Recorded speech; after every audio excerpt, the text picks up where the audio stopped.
Federal government confident that 2025 budget will deliver national progress. The budget has demonstrated a renewed focus on security, infrastructure, education, health, solid minerals, agriculture, and other key areas. Ease of doing business. Nigeria expects a more than $50 billion investment resuscitation of industries. Our role is to handhold those businesses, to support them in whatever incentives are possible for them, and to bring that money home. Move to end HND degree dichotomy progresses at House of Representatives. Graduates of polytechnics will be able to compete hand in hand with other universities. Hello and welcome to the Network News. I am Olajide Bello. Joining me from Lagos is Jennifer Igwe. And of course, our man, Bade Adeleye, is keeping his fingers crossed with the latest in the world of sports, including updates from the UEFA Champions League. Bade, what's the update? Well, Olajide, after being away from the Super Eagles for over a year, Captain Ahmad Musa could be on his way back. We'll tell you more when we get to sports. Many thanks, Bade. Remember, you can watch this broadcast live on our website, nta.ng/live, and on our other social media handles displayed on your screen. The 2025 budget of 54.99 trillion naira is not just a financial document.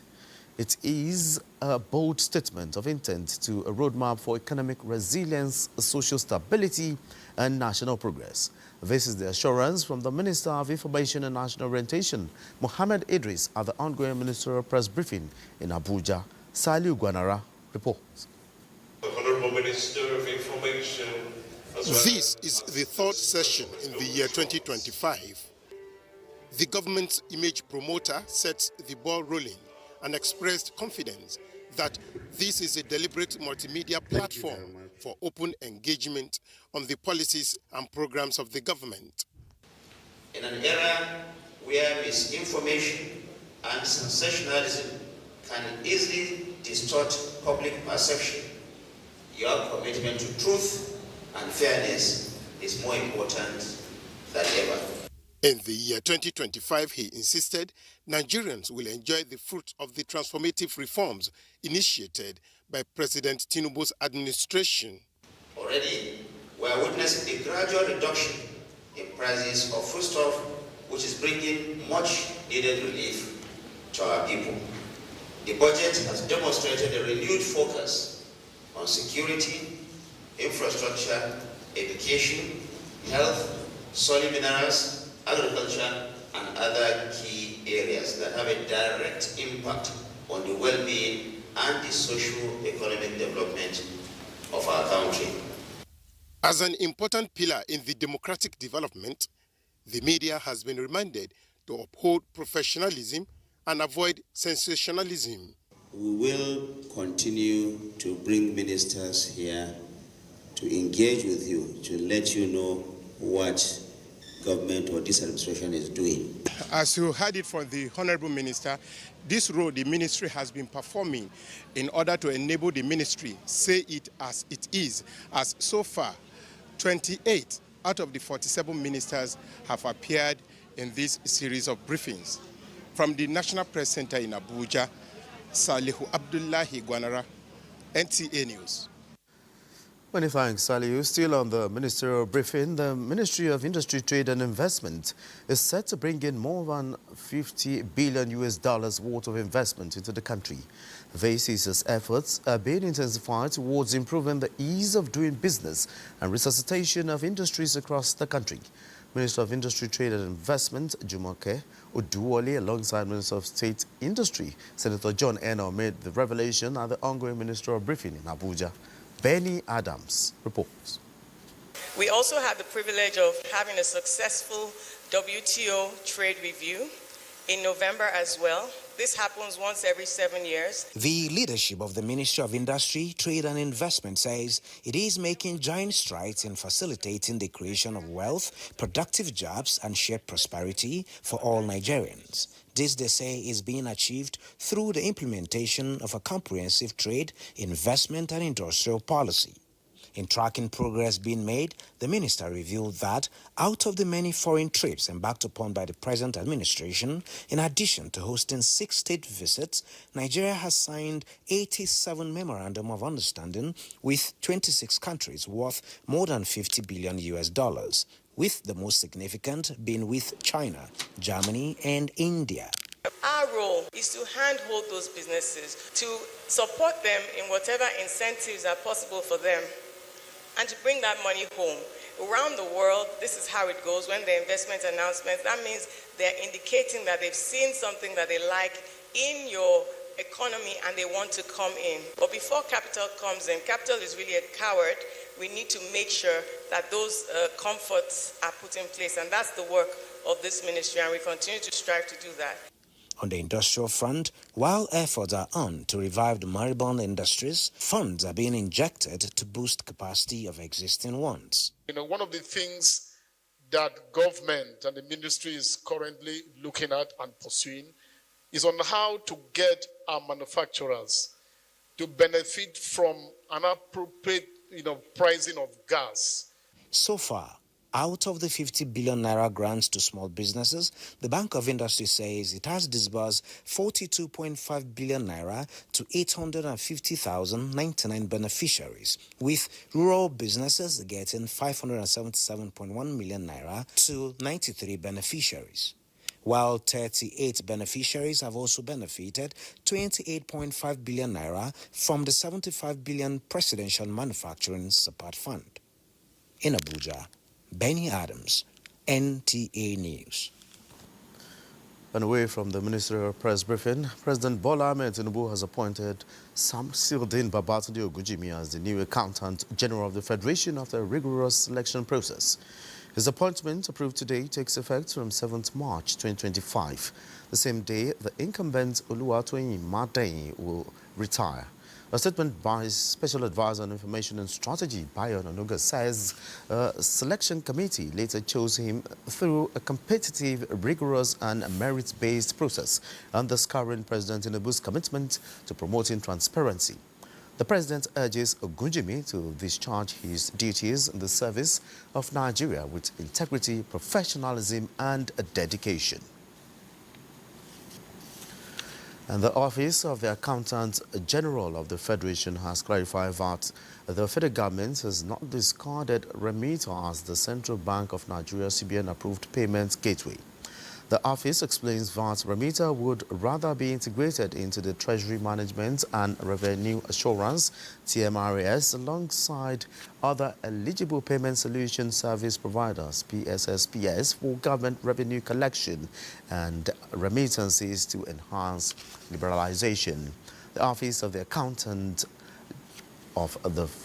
General of the Federation, which made this known in a statement, said the Treasury Management and Revenue Assurance System, TMRAS, will go live on March 4, 2025, adding that the TMRAS policy was developed in line with the directives of the President and the Minister of Finance, while aiming to achieve effective Treasury revenue assurance and improve a budget performance of all MDAs and federal government-owned enterprises. To allay the fears of revenue payers and the general public, the Office of the Accountant General of the Federation clarified that Remita remains the only approved payments gateway for federal government payments and revenue collection for at least 2 months, but the government is working to take over the management of the front-end payments infrastructure and expand the collection system to accommodate other Central Bank of Nigeria licensed payment solution service providers.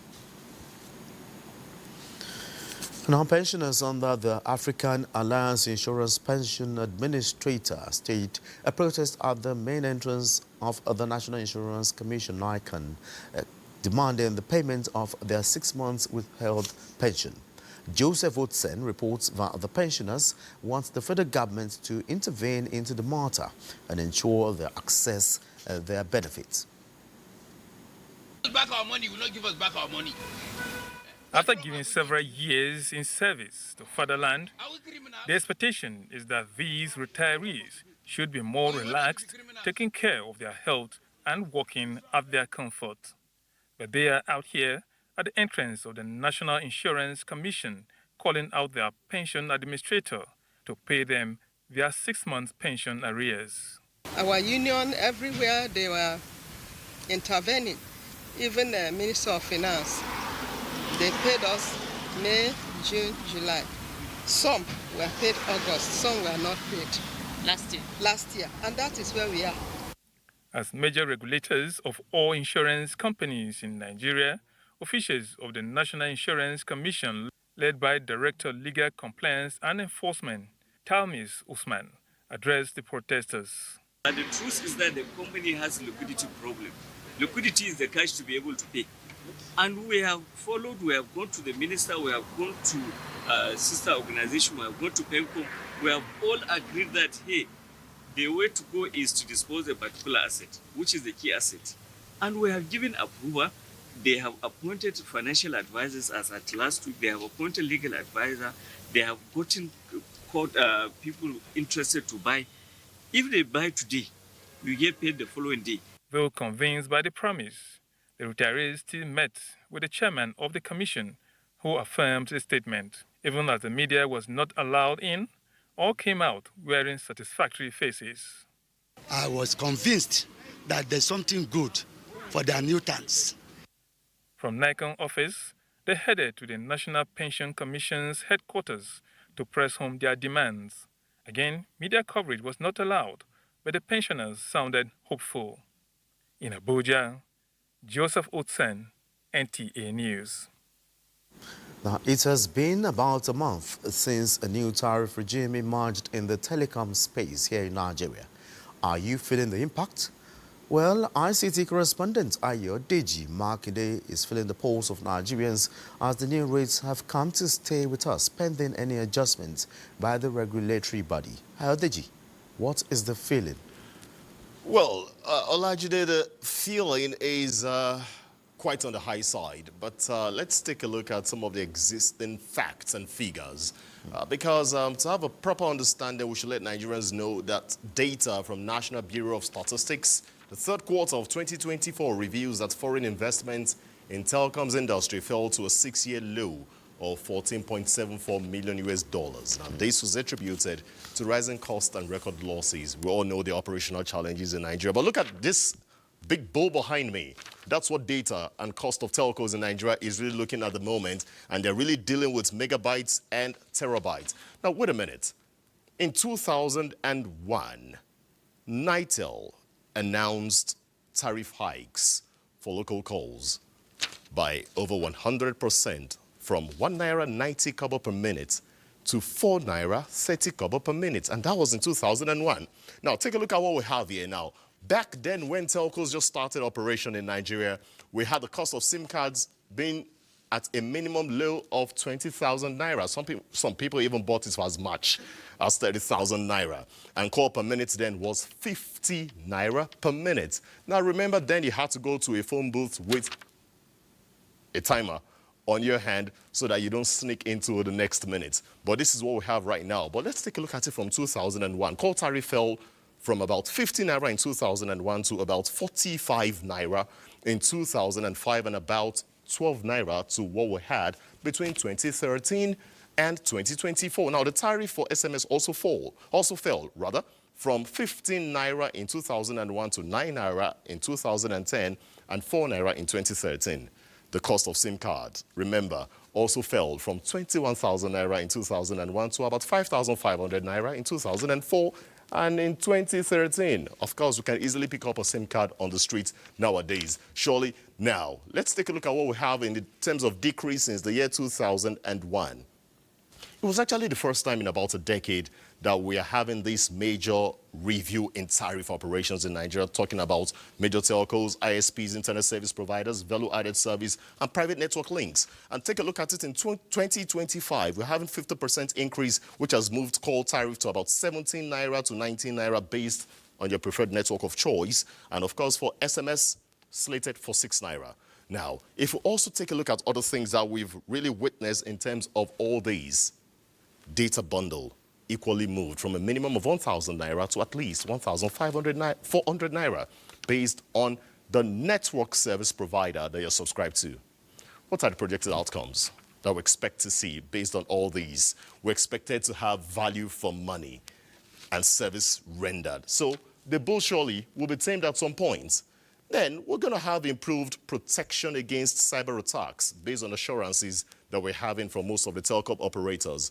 Upgrading from existing 5G system, there is no 6G operational in Nigeria at the moment, so we expect that when 6G will become operational in Nigeria, surely we'll subscribe to it, an increase in internet and digital economic activity. Now, this is one key priority area of President Bola Tinubu's administration to drive digital economy in Nigeria. So when next you think the tariffs are actually on the high side, consider where the journey started from in 2001. It was quite expensive then, and now there are many opportunities. Olajide, that's a brief outlook of telecom tariff rates over the years.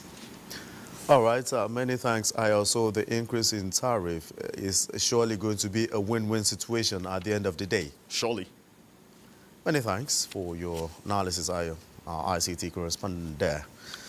Moving on, a bill to amend the Federal Polytechnics Act of 2004 has passed second reading in the House of Representatives. The proposed legislation seeks to review and enlarge the administrative structure of the Council of Polytechnics to include technical institutions. National Assembly correspondent Mitaire Ikman reports on these and other resolutions at Tuesday's plenary.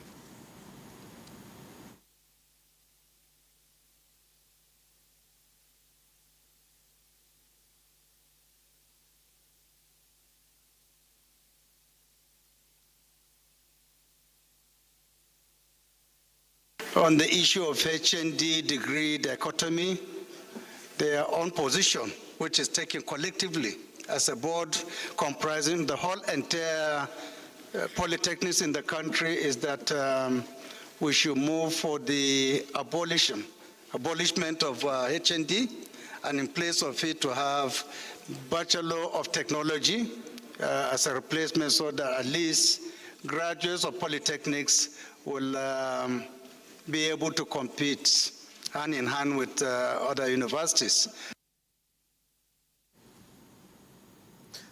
It's time for a break. When we return, Attorney General receives report on investigation of human rights violation during counterinsurgency operations in the Northeast.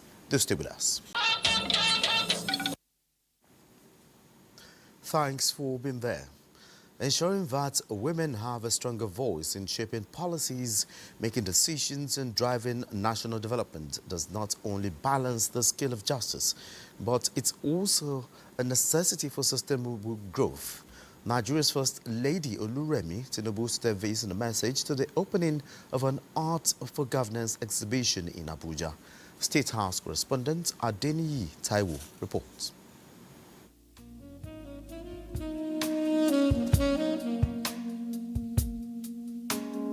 In pictures and other visual forms, this gallery offers graphic and chronological highlights of Nigeria's political development, pre- and post-colonial eras, marking the nation's democratic progress.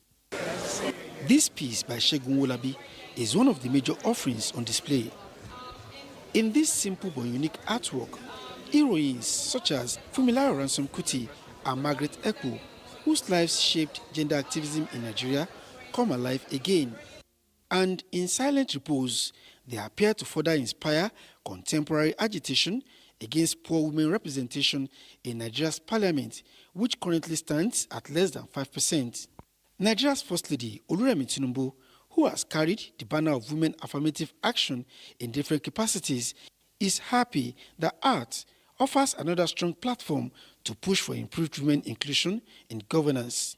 Her message was delivered by wife of the Speaker, House of Representatives Fatima Tajuddin Abbas. Art has always been a powerful tool for storytelling, challenging perspectives and inspiring change. In the context of governance and inclusion, it offers a unique and compelling way to spotlight the urgent need for greater female representation in leadership and decision-making processes. She pledged her support for the Affirmative Action Bill while urging the National Assembly to expedite the passage of the bill. I firmly believe in the importance of women's voices in governance. I urge my former colleagues, the civil society organizations, and the public to embrace the message of this exhibition and collaborate to ensure that women's voices are heard. Beyond drawing support for the Affirmative Action Bill, the Deputy Speaker, House of Representatives Benjamin Kalu, and other organizers of the exhibition believe that it will help to shape governance.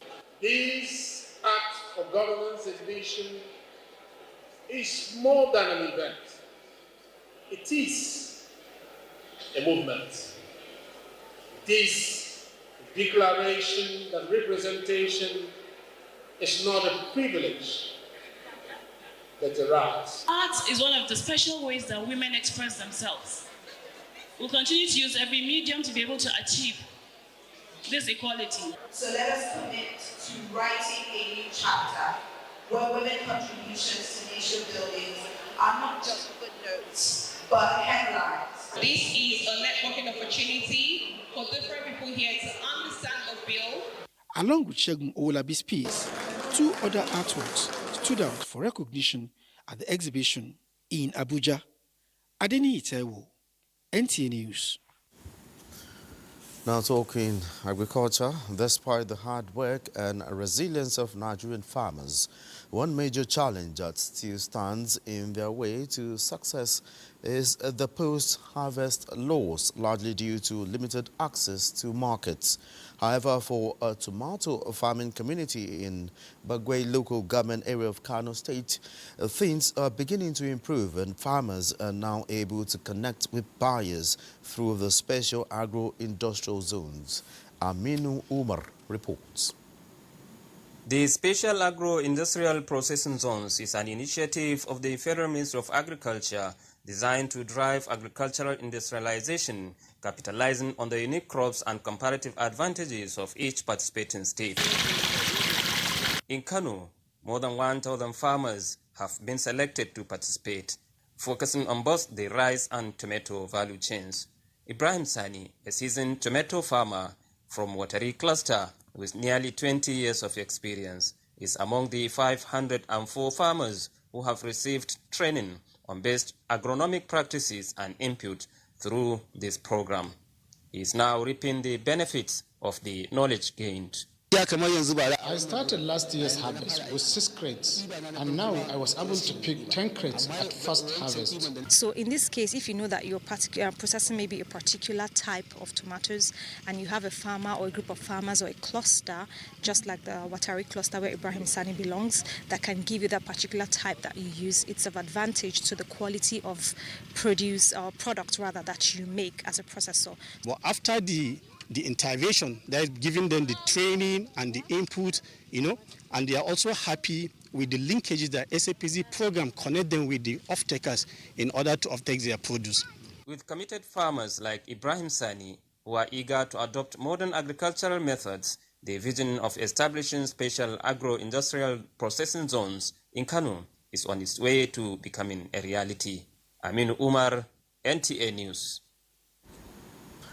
In a heartfelt effort to support vulnerable communities during the holy month of Ramadan, Jigawa State Governor Umar Namadi has initiated a comprehensive palliative distribution program.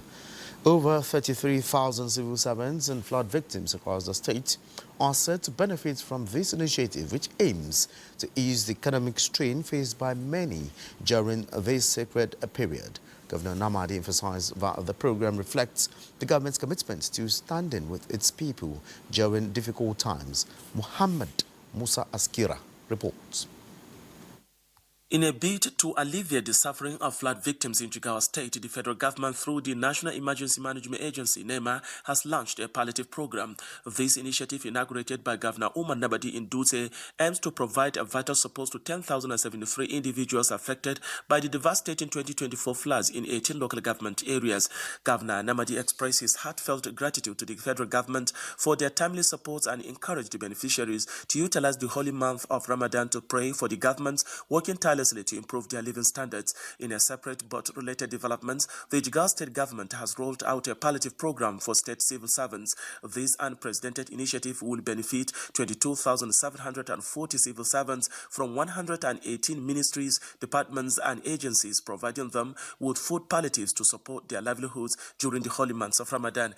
What we have approved, that every day 190,200 people will be fed every day in all the 634 centers across the state.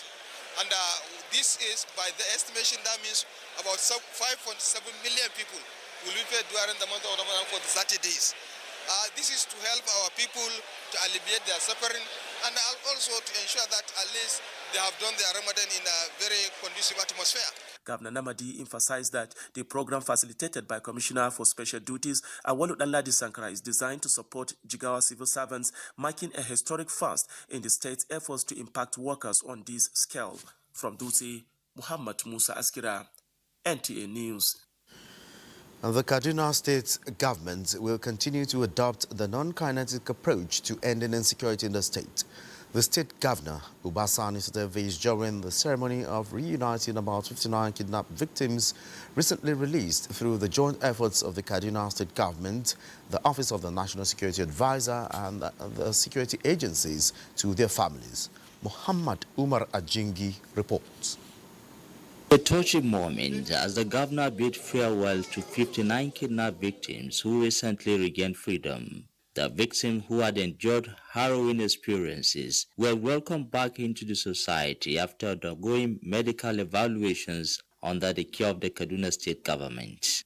We also had a lot of children, some are 1 year old, less than 2 years. In the last 6 months thereabout, more than 300 of our captives have been released. And for me, it's one of the major achievements of our government. Beyond their rescue and rehabilitation, the Kaduna State government is also providing financial support and tools to help the victims restart their lives again. In Kaduna, Muhammad Umar Ajingi, NTA News. And time to join Jennifer in Lagos for stories making the rounds from that zone. Good evening, Jennifer. It's over to you.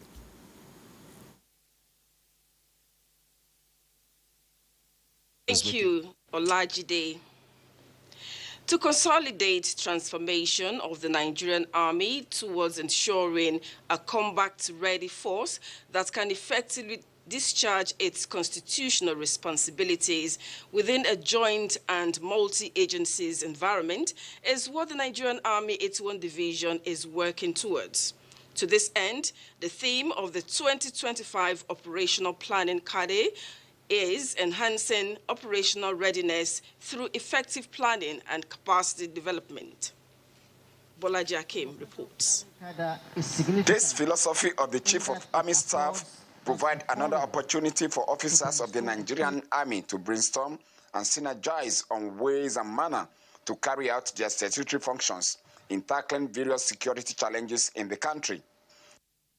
The 5-day operation planning CADA 2025 is to broaden professional knowledge, enhance joint operational effectiveness, and reinforce operation preparedness.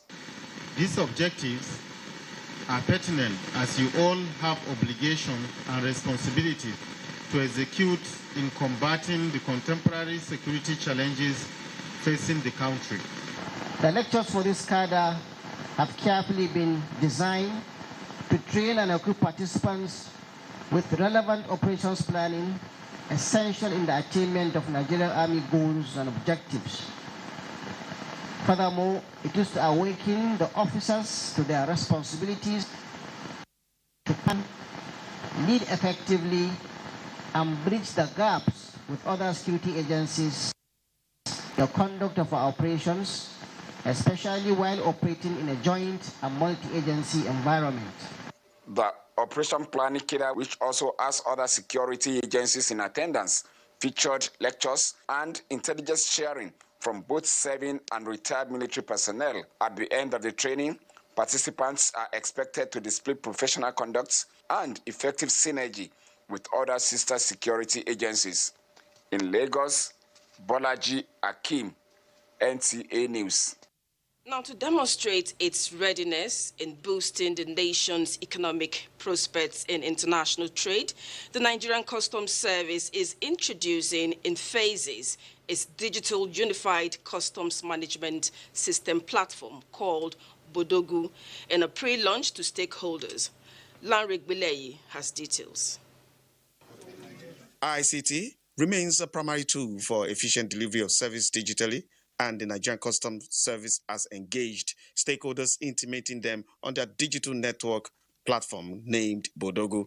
The Controller General of the service, Bashir Adeni, is convinced that Bodogu project, launched in October 2024, is meant to reposition the service to be in conformity with global best practices, which will birth faster clearances at the nation's ports and ensure digital monitoring.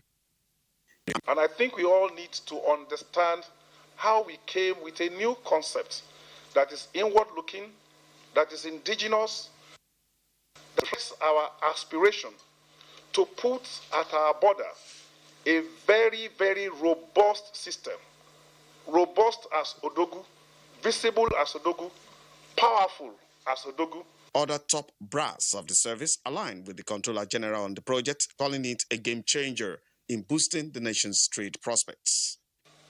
The successful setup of server and access point, workstation and network services, and other critical infrastructure for successful implementation of the UCMS was done.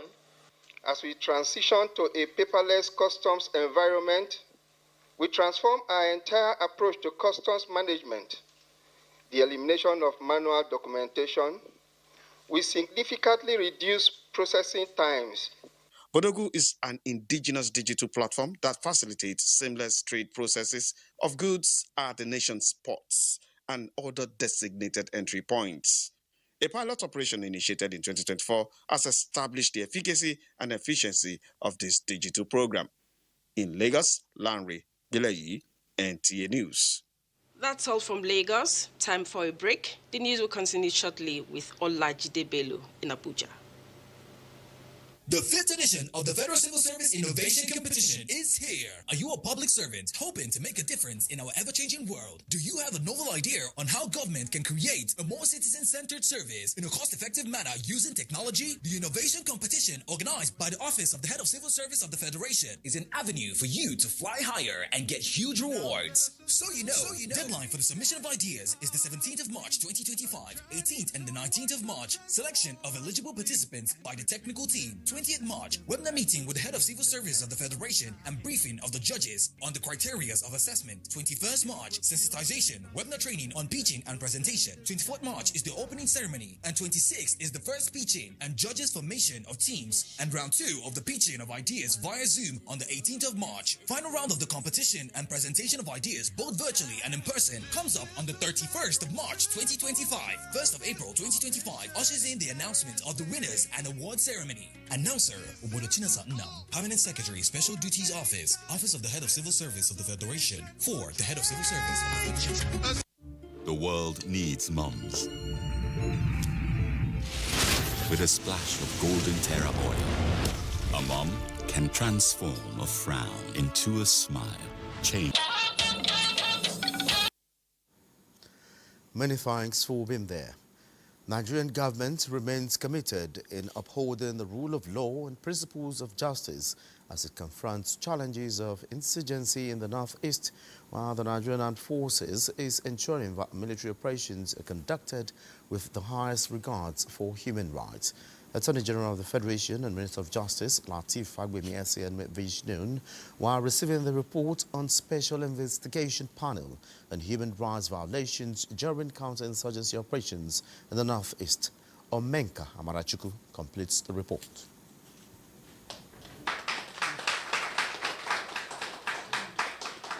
That is the Attorney General of the Federation and Minister of Justice, Lateef Fagbemi, receiving the report of Special Investigation Panel on Human Rights Violations on counter-insurgency operations in the Northeast.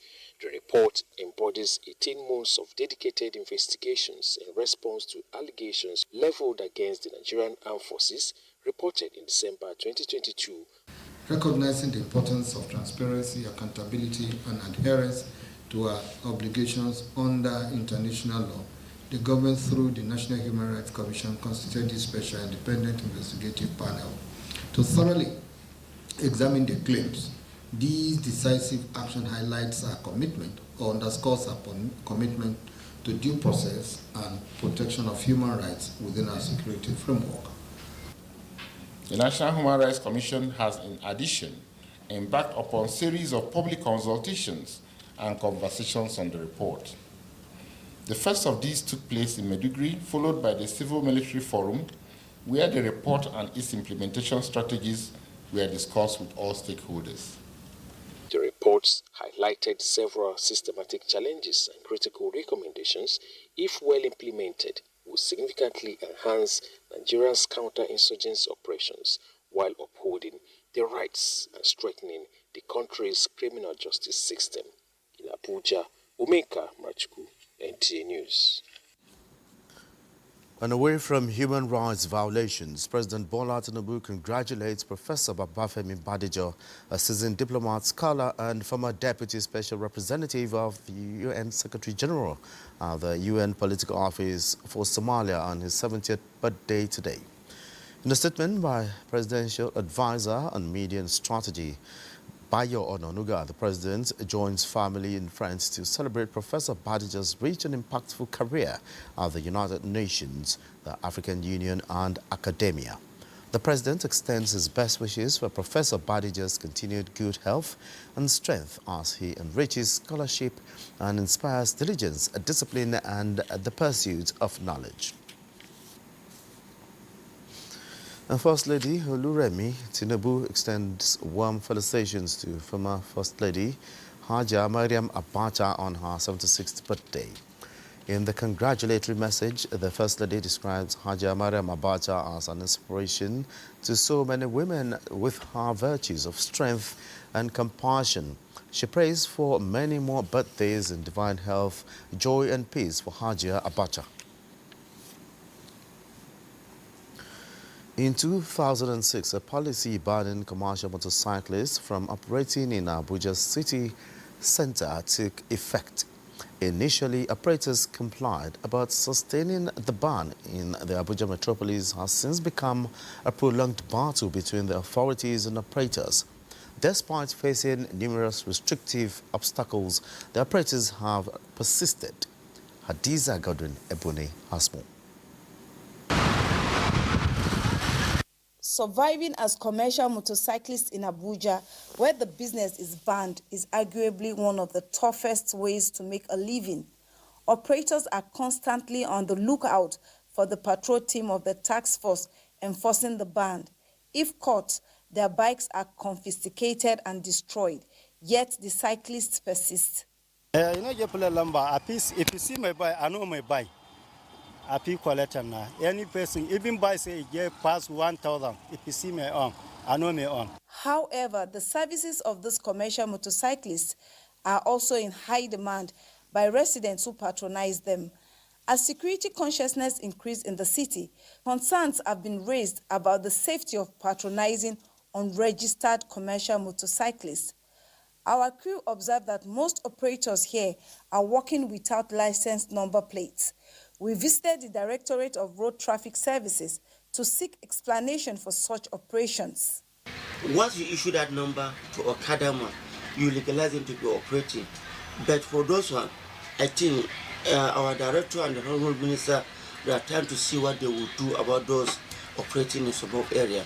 Let's say like Ujie, Guagulada, and Nyanya. They are looking forward to see what to do about those ones. We are doing our best, removing them every day, crushing them. But as you can see our premises, we have surplus of motorcycles, over 500 on ground. Authorities are awaiting further instructions from the Federal Capital Territory Administration on the next course of action. Hadiza Godwin Ebuni, NTA News. Another break beckons. The news continues in a moment. Do stay with us. Walk me through your last experience. At first, it started really well, but then it ended badly. It got really dark. Blue, black, dark. That's never a good sign. Vegetable oil, available at retail stores near you.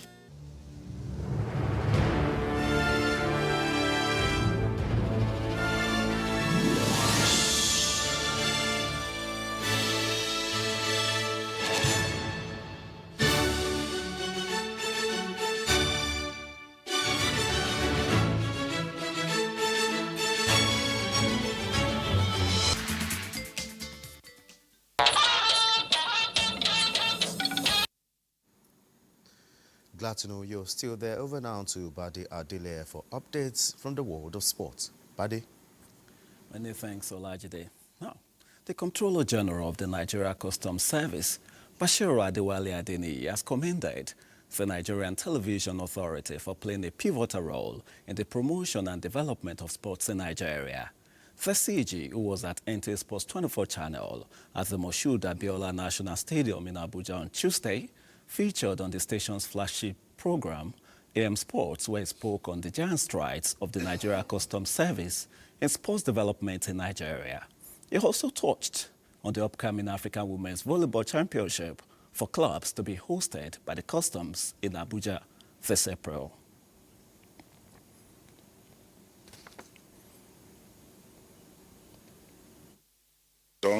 We've already had the requirements that we need. We're working on putting all those requirements in place, and we are expecting the final inspections to be done in a couple of days. So I would say, getting ready along and preparing to receive our teams, we are very much ready for it. We believe NTA has the reach. We believe NTA has what it takes in terms of the technical equipment, the personnel that is needed. So we will be glad to work with NTA to give maximum publicity, create awareness for this tournament. To football now, Captain Ahmad Musa could make a return to the Super Eagles lineup later this month after being included in the 39-man provisional squad for the upcoming 2026 FIFA World Cup qualifying matches against Rwanda and Zimbabwe by head coach Eric Chelle. The list includes regulars like Ademola Lookman, Victor Osimhen and Simon Moses, while there were 4 call-ups for defenders Igor Ogbo and Ifeanyi Onyebuchi. Midfielders Anthony Dennis, Chrysanthus Uche and Papa Daniel Mustafa, along with forwards Tolua Rokodare and Jerome Akoda Adams. Meanwhile, goalkeeper Kelde Bankole, defender Jordan Torunaria, midfielder Joseph Ayodele Aribo, and forwards Cyril Desas and Nathan Teller could make their return if selected in the final 23-man squad. Currently sitting 5th in Group C, Nigeria will face Group leaders Rwanda in Kigali on Friday, March the 21st, before hosting Zimbabwe in Uyo 4 days later. To the UEFA Champions League now, where a late capitulation from Club Brugge helped Aston Villa to a 3-1 win in their Champions League last 16 first-leg tie, taking the advantage into the return fixture next Wednesday. 3 other matches are currently ongoing, with Real Madrid and Atletico Madrid playing 1-1 at the moment. Arsenal 3-1 up against PSV Eindhoven, courtesy of Jurgen Timber, Ethan Nwaneri and Mikel Merino's goals, while Borussia Dortmund are 1-0 up against Lille. For more matches are up on Wednesday. That does it on Sports Tonight. Let's return to Olajide. Many thanks, Badi Adeleye, for sports update. Up next is the weather forecast. You're welcome. The northern region will remain dry, sunny and hazy, typical of this season. However, moisture is surging into the north central areas of the country, increasing humidity levels. With rising temperatures and deeper moisture, we have good chances of thunderstorms developing across the southern region and parts of the central states. For Wednesday morning, expect a cloudy skies over the southern half of the country with light showers expected in parts of Cross River and Akwa Ibom State. As we move into the afternoon and evening hours, the likelihood of thunderstorms increases, especially along the coastline of the country, and this should include parts of Edo Delta, Ogun, Ekiti, some parts of Osun, Ondo, Oyo, and Delta State. Central states such as Niger, Kogi, Kwara, and the Federal Capital Territory also see isolated thunderstorms, though chances remain slim. Temperatures continue to rise with highs reaching 42 degrees Celsius in Sokoto, parts of Jalingo, and Yola access, while cities like Yelwa, some parts of Lokoja, Makurdi, and Potiskum will see around 40 degrees Celsius. Stay hydrated and take necessary precautions across heat. Thank you for watching.